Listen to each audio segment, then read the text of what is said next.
যদি ইচ্ছা করে কেউ নামাজ না পড়ে ফাকাদ কাফার, সে ইমাম আহমদ বিন হাম্বলের ফতোয়া হইল সে মুরতাদ হয়ে যায়, ফিরা কালেমা পড়ে মুসলমান হইতে। আর ইমামে আজম আবু হানিফার ফয়সালা হলো নামাজ না পড়লে এটারে জমিনে আযাব চলতে দেওয়া যাবে না, এটাকে জেলখানায় বন্দী করে রাখো, খোদার জমিনে ঘোরাফেরা করার অধিকার নেই যদি নামাজ না পড়ে। এই সকল বিধানগুলোকে, এই সকল বর্ণনাগুলোকে এক জায়গায় করলে প্রত্যেকটা অভিভাবক সে বাইর করতে পারবে তার ঘরে সে কয়টা মুরতাদ পালে। বাপ বাইর করতে পারবে যে হের ঘরে মুরতাদ কয়টা, যেগুলা ইচ্ছা করে নামাজ পড়ে না, তো বাপের ওই সন্তানগুলা আহমদ ইবনে হাম্বলের ফতোয়া মাফি মুরতাদ, আর ইমামে আজমের ফয়সালা মাফি সাধারণ চলার উপযুক্ত না, জেলে থাকার উপযুক্ত। আর যদি ইচ্ছা করে জামাত তরক করে,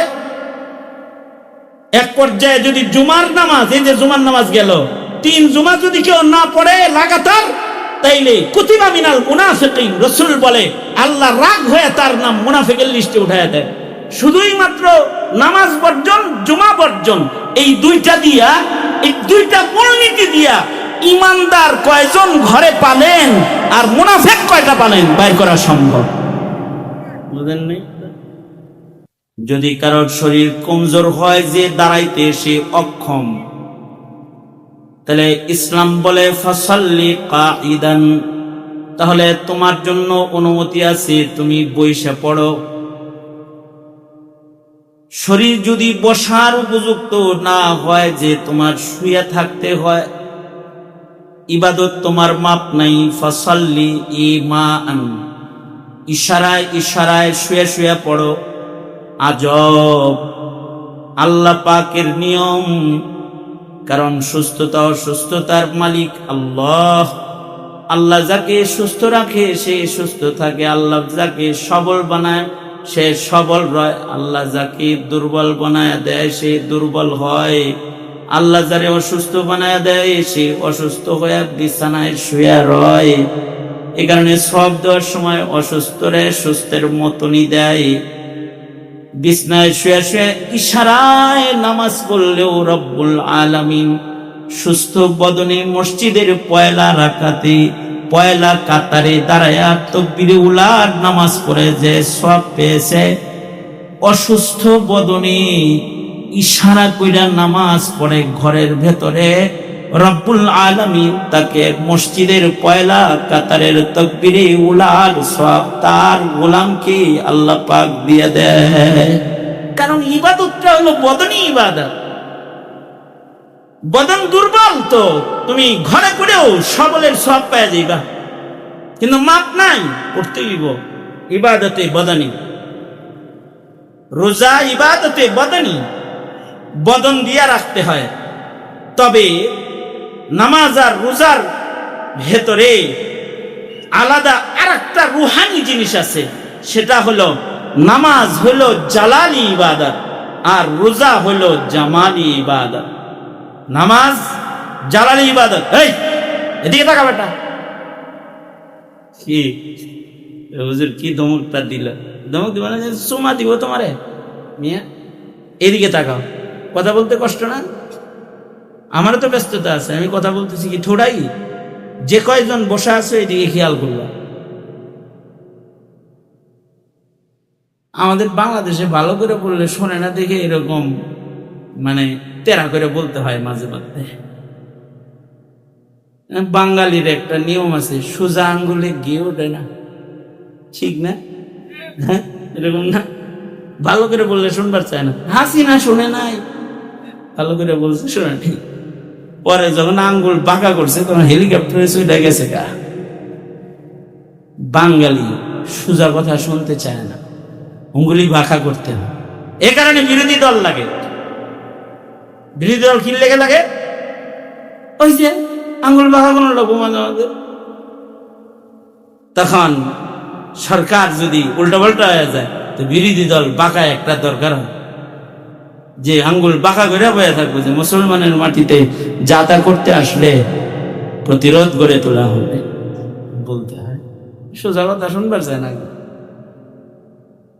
বারহাল আমি ওই কথা বলতে বসি নাই, আমি কিন্তু কিছু নসিহত করতেই বসছি এরাদা করে, তাই নসিহতই করতেছিলাম। যারা বসছেন মুতাওয়াজ্জিহান ইলা জিহাদিল হুজুর, আপাতত এইদিকে খেয়াল করেন। আমি যেটা বললাম, বদানি ইবাদত মৌলিক ভাবে ফরজ দুইটা, নামাজ রোজা। তবে নামাজের ভেতরে জালাল আর রোজার ভেতরে হলো জামাল। আল্লাহ পাকের জালাল, নামাজের বেলায় আল্লাহ পাক জালাল প্রদর্শন করেন, আর রোজার ভেতরে জামালি হালত আছে। এ কারণে নামাজের গুরুত্ব যারা না দেয় তাদের উপরে আল্লাহ পাক রেগে যান। কেউ যদি জামাতে নামাজে না আসে, তাহলে রাসূল বলেন কি, নামাজের সব সুজা করতেছেন আল্লাহর রাসূল। সাহাবীদেরকে আল্লাহর নবী বলে, আমার মনে চায় যে আমার জায়গায় কাউকে ইমাম বানায় তোমাদেরকে নামাজের জন্য দিয়া যায়। যারা যারা মসজিদে আসে নাই, ঘর থেকে বেরোয় আল্লাহর ঘরে যারা আসে নাই, আমার মনে চায় যে তাদের ঘর বাড়ি আমি আগুন দিয়া জ্বালায়া দিই। রাসূল বলে মসজিদে দাঁড়ায় দাঁড়ায়। আসলে কি এটা রাসূলের মনে চায়? আসলে তা নবীজির যা মনে চায় মনে করতে হবে এটা আল্লাহর মনে চায়। নবীজি যা বলে সব, আল্লাহ যা বলে রাসূল তাই বলে, নবীজি তাই বলে।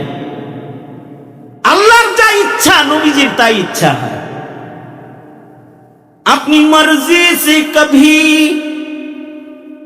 मर्जी से कभी कुछ नहीं कहते आका, जो खुदा कहता है सरकार वही कहते हैं।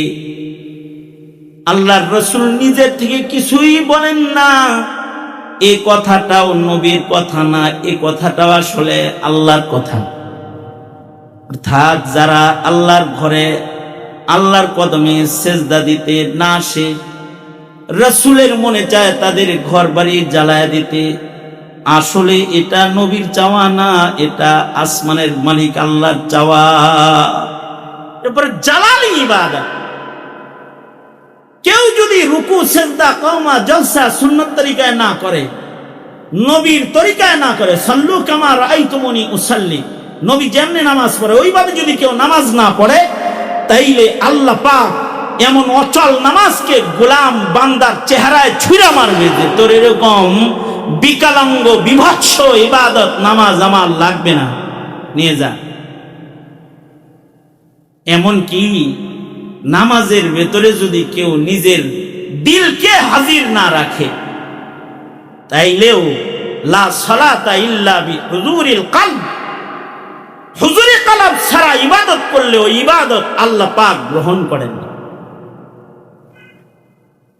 আবার যদি ভুলে ভালেও কোনো ভালো কাজও করে ফেলায়, ভুল হইলেই, ভুলটা যদি ভালো কাজের ভুলও হয় তাও জরিমানা, জালাল গালেব।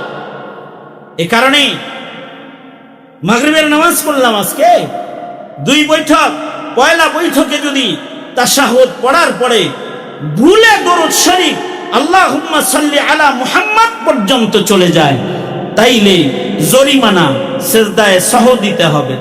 কারণ কি? কারণ হলো ভুলে দরুদ পড়লি কেন? ইমানদার ভুলে দরুদ পড়ে? ইমানদার তো মুহাব্বতে দরুদ পড়বে। তুই ভুলে পড়লি কেন? সেজদায়ে সহ লাগা। আবার 2টা সেজদা দিবি, ফের তাশাহুদ পড়বি, দরুদ শরীফ পড়বি, দোয়া মাসুরা পড়বি, এরপরে নামাজ শেষ করবি। জরিমানা, জালালি ইবাদত।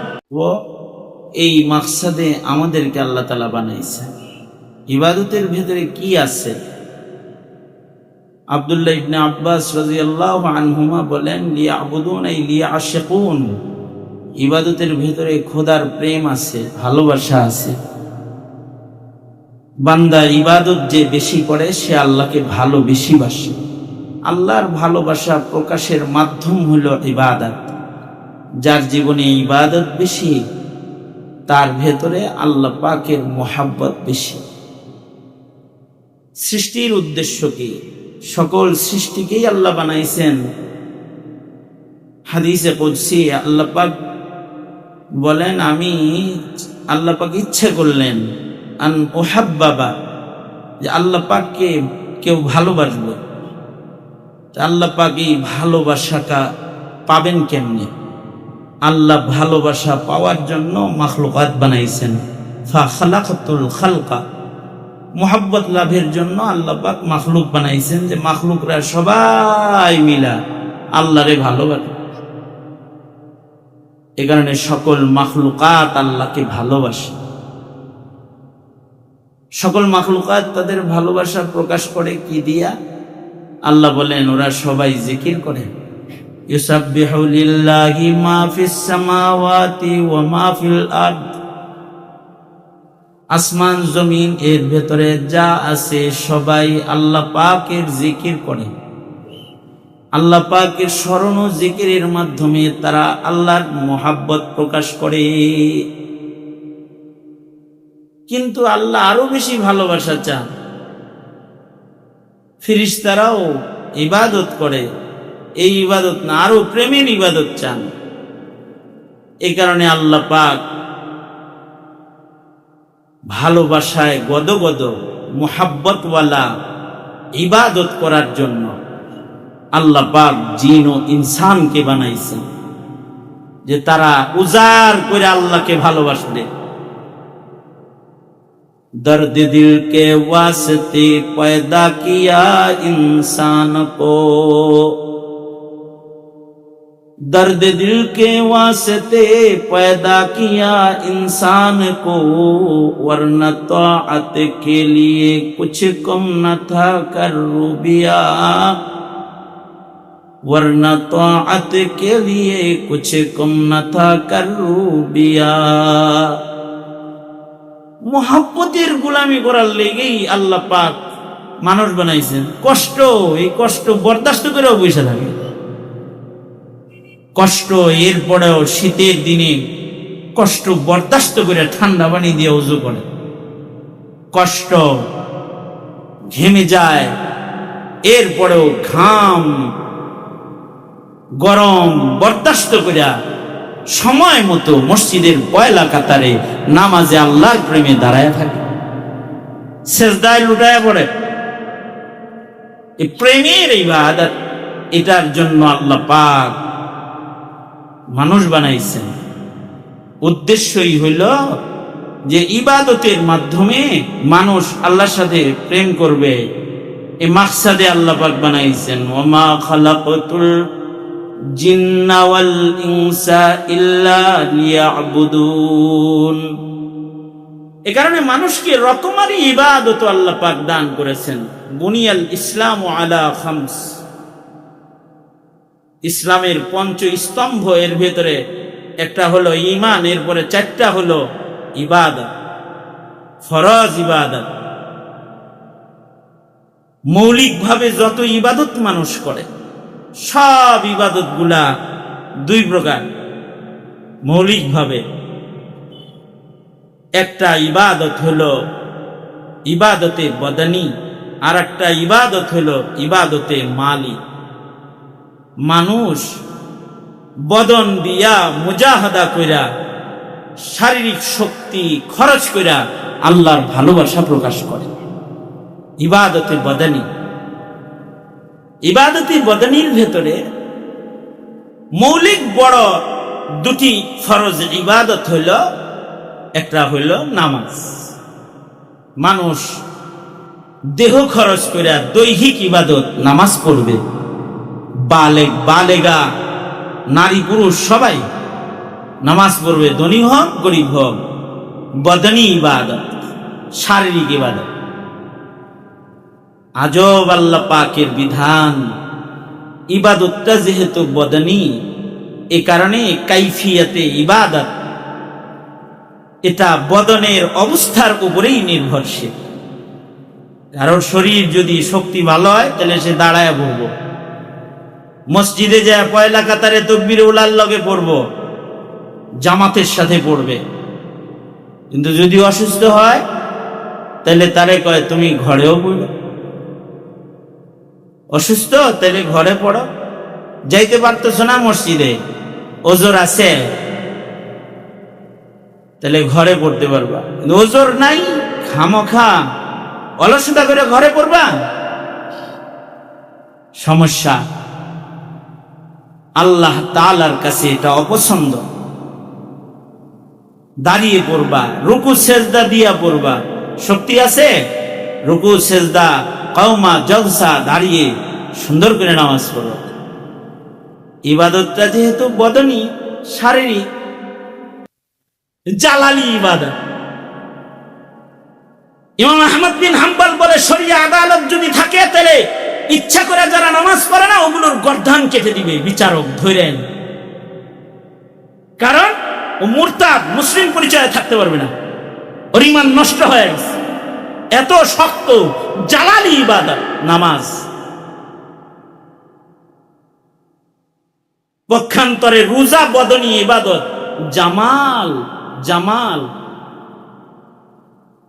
শাওয়ালে রোজা রাখা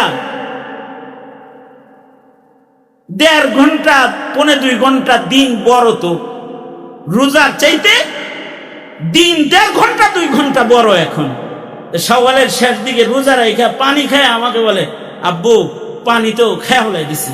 মেয়ে, ইচ্ছা করে খাইছো না ভুলে খাইছো? ভুলে খাইছি। ইচ্ছা করে কি কেউ পানি খায় রোজা রাখা? ভুলে পানি খাইছো কেউ? ভুলে ভাতই খাই আলাই দিতা। কারণ ভুলে যদি তুমি পেট ভরা ভাতও খাইতা, এটা তো জামালি ইবাদত। এটা আল্লাহ পাক ভাত খাইলেও কইতো, যা রোজা রাখছিলি ভুলেই তো খাইছস, কবুল করে নিলাম, কোন সহজতা লাগবো ডাকবো না। জালালি না, এটা জামালি ইবাদত। তবে নামাজের সহযোগী ইবাদত হলো যাকাত। এ কারণে কোরআনে কারীমে আকিমুস সালাহ ওয়া আতুজ যাকাত, আকিমুস সালাহ ওয়া আতুজ যাকাত, নামাজের কথা যেখানে আছে যাকাতের কথা সেখানে আছে, যুগল বর্ণনা। কারণ কি? যাকাত দিলে পরে দিল থেকে দুনিয়ার মুহাব্বত বাইর হয়, আর দুনিয়ার মুহাব্বত যত বাইর হবে নামাজ তত বেশি মজা লাগবে। এ কারণে সাদাকা যারা বেশি করে তাদের নামাজে লজ্জত বেশি হয়। আর রোজা হলো হজ্জে বাইতুল্লাহর সহযোগী ইবাদত। রোজা থাকলে মুজাহাদা হয়, সংযম হয়, মুশাক্কাত উঠাইতে হয়, গরমের ভিতরে রোজা রাখা কষ্ট করতে হয়। এই সংযম হজের 10 দিনের মহা সংযম, সুগন্ধি বর্জন, সাবান বর্জন, তেল বর্জন, দুনিয়া একেবারে সবাইরে ছাইরা দিয়া আল্লাহর পাগল হয়ে কাফন পয়রা যাওয়ার মতো মুশাক্কাত উঠানোর মতো যোগ্যতা আনয়নে সিয়াম সাধনার সংযমী সাধনাটা এটা সহায়ক। এ কারণে সিয়াম সাধনা হজের সহায়ক, যাকাত সাদকা খায়রাত নামাজের সহায়ক। তবে একটার ভেতরে জালাল আছে আর একটার ভেতরে জামাল আছে।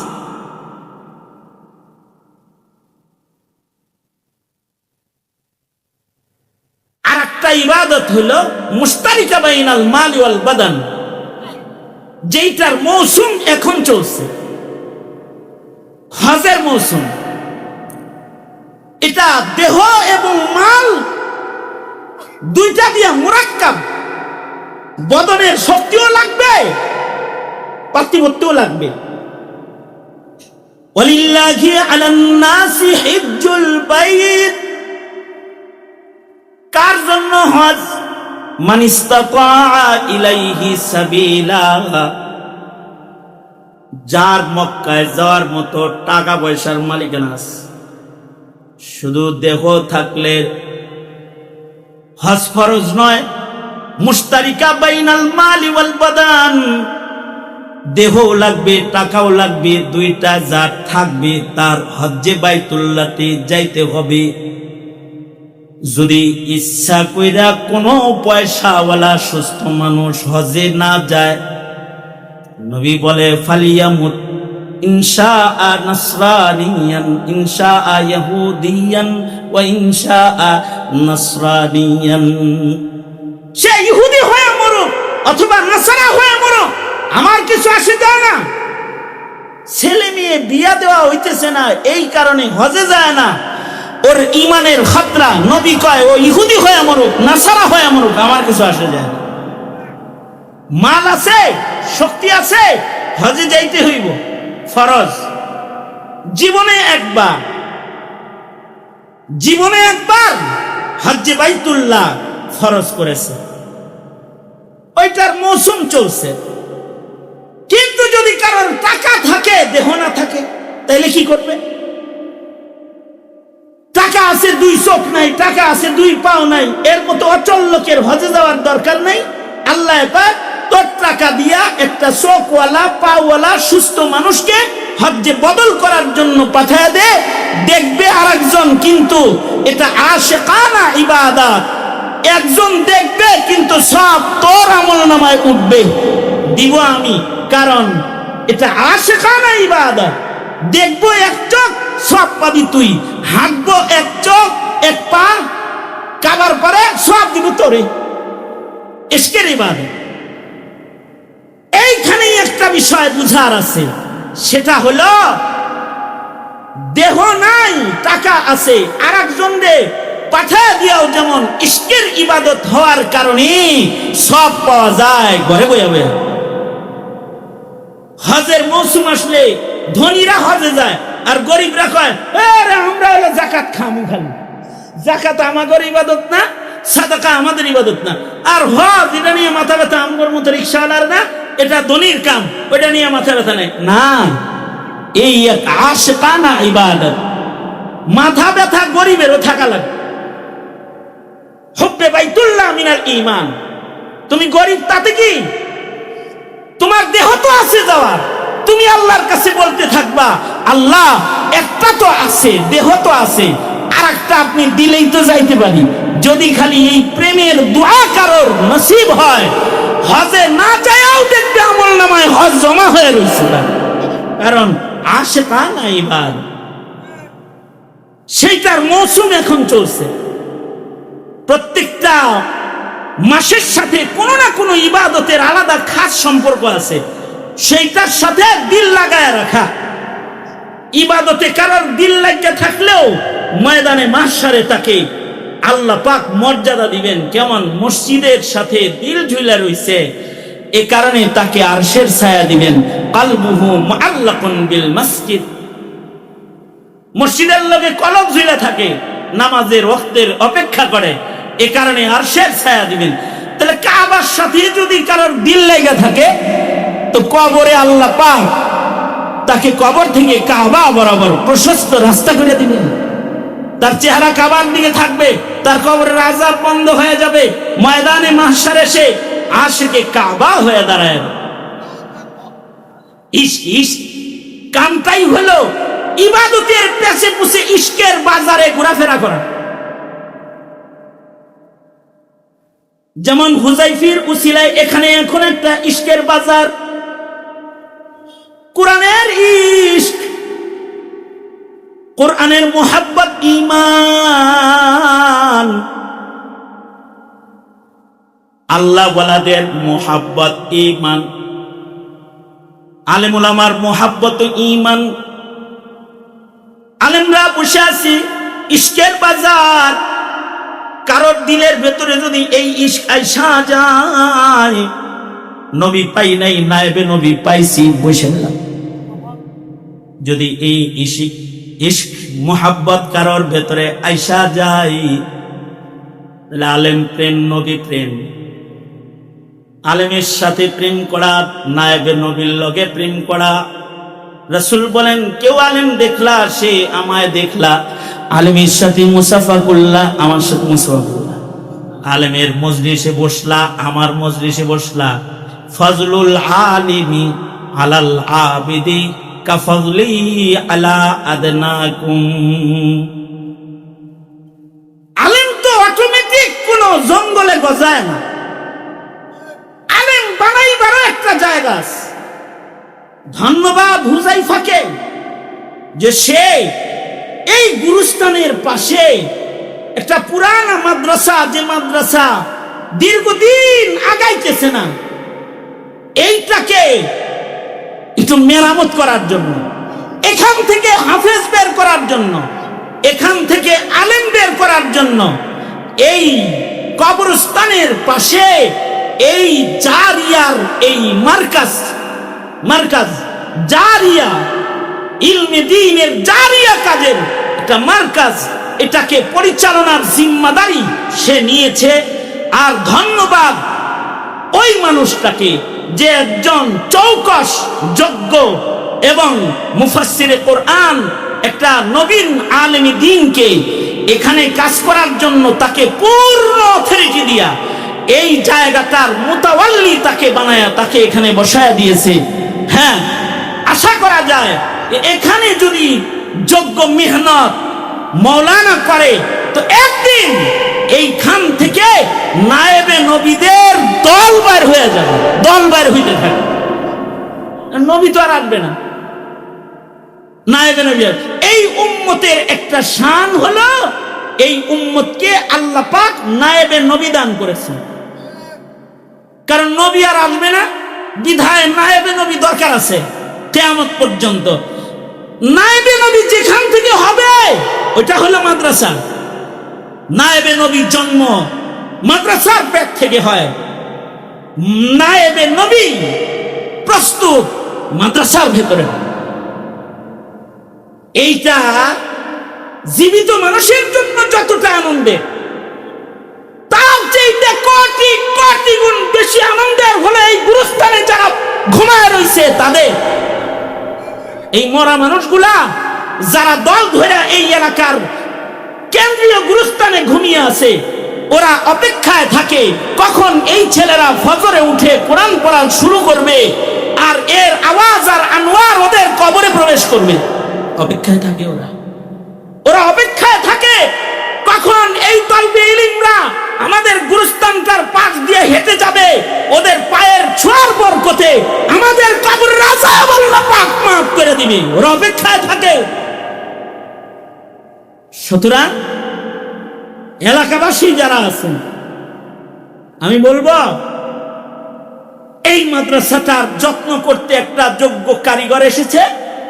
এবার এই কারিগরের কিছু আনসার দরকার, কিছু যুগালি দরকার।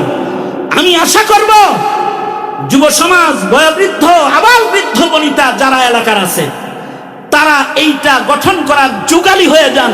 কারণ মরে গেলে আপনি এখানে এই বাড়িতে আইবেন, আপনার ছেলে আপনার বাড়িতে আপনারা রাখবে না, কিন্তু কইলাম আপনার ঘরে আপনাকে রাখবে না। আপনার হাতের উঙ্গুঠিটা খুলে রাখা দিবে, ঘড়িটা খুলে রাখা দিবে, কাফন পরায়া এখানে পাঠায়া দিবে, সেদিন কাজে লাগবে। সুতরাং এই মাদ্রাসার যত্ন করতে তৈয়ার আছেন তো ইনশাআল্লাহ? আমি দূর থেকেও এই মাদ্রাসার সাথে এর শুরু থেকেই আছি। এই মাদ্রাসাটা যখন লেখালেখি হয় ওই সময় থেকে আমি হুযায়ফার সাথে আছি। সে আমার স্নেহের ছোট ভাই। আলহামদুলিল্লাহ বহু নবীন আলেমরা তার সাথে আছে। এখানে উপস্থিত হয়েছেন এই যে কলরবের যোগ্য পরিচালক এবং যোগ্য মুফাসসিরে কোরআন মুফতি সাঈদ আহমদ কলরব, উনিও এখানে তাশরীফ এনেছেন। আমার অত্যন্ত মুহাব্বতের একেবারে কাছের ছোট ভাই যারা, তাদের মধ্যে অন্যতম একজন, যে সেও আমাকে রাত্রে হইলেও দিনে হইলেও যখন সুযোগ পায় তখন আমার খবর নেয়। আমিও সুযোগ পাইলেই খবর নেই যে কই আছেন ভাই। মুফতি রেজওয়ান রফিকি সাহেব কথা বলেছে, হাফিজুর রহমান সিদ্দিকী সাহেব উনিও আসতেছে। এই যে এতগুলো মানুষ এখানে আসলো অথবা আসতেছে, ঢালকা নগরের হযরত আসবে, এই যে মানুষগুলোর আগমন এখানে হইতেছে, এখানে এই মাদ্রাসা না হলে এখানে এরা আসতো না, আর হুযায়ফা এখানে না থাকলে এখানে এরা আসতো না। সুতরাং নিয়ামতের কদরদানি করো। যুব সমাজ যারা এলাকার আছো, মুরব্বী যারা আছেন তারাও কদরদানি করেন। যদি কদর করতে পারেন তো আপনার ঘরটা যেখানে দীর্ঘদিন আপনার বরজখের ঘর যেখানে হবে, তার পাশেই তো আপনি কিছু সাদাকায়ে জারিয়া করলেন। এখানে পারেন তো মালি সাদাকাগুলো করেন, ওই যে ইবাদতে মালি যেগুলো জারিয়া খেদমত করেন, সত্তর এটাকে দোতলা বানানো দরকার। কারণ এখানে যে কোরআন পড়বে ওখানে বসে দোতলাটা না হওয়া পর্যন্ত নিচতলাটার শান্তি নাই, নামাজের শান্তিও নাই। এইটা দোতলা করা কোনো কঠিন কাজ না। এই এলাকায় বহু কোটিপতিরা থাকে, বাপের কাছ থেকে যে জায়গা জমিন পাইছে তার থেকে যদি আধা কাঠা জায়গা খালি কবরের শান্তির জন্য এখানে যদি বিক্রি করে যদি এর মূল্যটা এখানে দিয়ে দেয় তো ছাদ দাঁড়ায় যায়। সুতরাং আহলে খায়ের মালওয়ালা যারা, তাদেরকে এই মাদ্রাসার প্রতি ইবাদতে মালি করার দাওয়াত জানিয়ে, আর ইবাদতে বদনির যত্ন করার দাওয়াত জানিয়ে, আর মৌসুমুল ইবাদতে প্রত্যেকটা ইবাদতের জন্য চেতনাবোধ এবং আকর্ষণ দিয়ে লালন পালন করার দাওয়াত জানায়। আল্লাহ পাকের যে মাকসাদ আমরা ইবাদত করব এটাকে বাস্তবায়ন করার দাওয়াত জানিয়ে আমি আমার সংক্ষিপ্ত কথা এখানে শেষ করতেছি। আল্লাহ আমাদের সবাইকে, আমাদেরকে সৃষ্টি করার যে উদ্দেশ্য ইবাদত বন্দিগি, সেইটা সাধন করার তৌফিক আমাদের আল্লাহ পাক দান করুন। আমিন। ওয়া আখিরু দাওয়ানা আলহামদুলিল্লাহি।